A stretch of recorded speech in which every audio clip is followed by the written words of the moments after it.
السلام علیکم ورحمت الله وبرکاته ومغفرته. محترم ستنه کړی ده چې رسول الله صلی الله علیه و آله وصحبه وسلم چې دا سنت کړي دي، مثلا د ماپښین څلور رکعت سنت مخکې تر ماپښین په لمانځه دا په دوه رکعت کړي دي، او که یې په یوه سلام کړي دي او که په دوه سلامو باندې کړي دي، او دی وایي نوافل څه وخت کېږي څه وخت نه کېږي.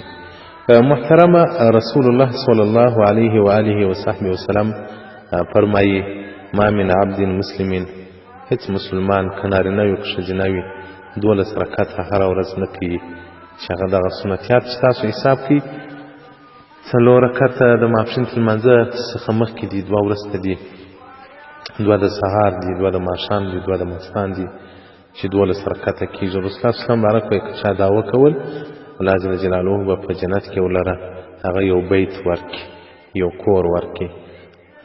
4 قبل الظهر، 4 ته ماپښین د لمانځه څخه مخکې دي، ورکعتین بعدها 2 رکعته وروسته دي، او رکعتین بعد المغرب 2 رکعته د ماښام تر لمانځه وروسته دي، ورکعتین بعد العشاء 2 رکعته د ماښام تر لمانځه وروسته دي، ورکعتین قبل صلاة الغداة او 2 رکعته د سهار د لمانځه څخه هغه مخکې دي.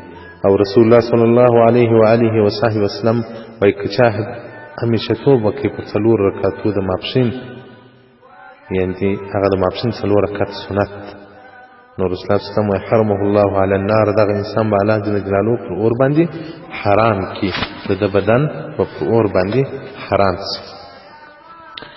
او دغه رنګه ابو داود او ابن ماجه یو روایت ابي ایوب راته څخه ذکر کړی دی چې رسول الله صلی الله علیه وسلم بارک وایي 4 قبل الظهر، 4 رکعته مخکې تر ماپښین، لیس فیهن تسلیم، په دې کې سلام نشته، یو سلام دی. رسول الله صلی الله علیه وسلم بارک وایي تفتح لهن ابواب السماء، دغه 4 رکعتو ته د اسمان دروازې خلاصېږي. نو الله جل جلاله دې زموږ ټول طاعتونه قبول کړي. نو دغه سنتیات چې رسول الله صلی الله علیه وسلم کړي دي هغه 4 رکعتې ځای په یوه سلام باندې کړي دي. او نوافل چې دي هغه په ټوله شپه او ورځ کې سړی کولی شي، صرف د سهار د لمانځه بعد نوافل نه کېږي، او د مازدیګر د لمانځه څخه بعد نوافل نه کېږي، او د زوال په وخت کې نوافل نه کېږي.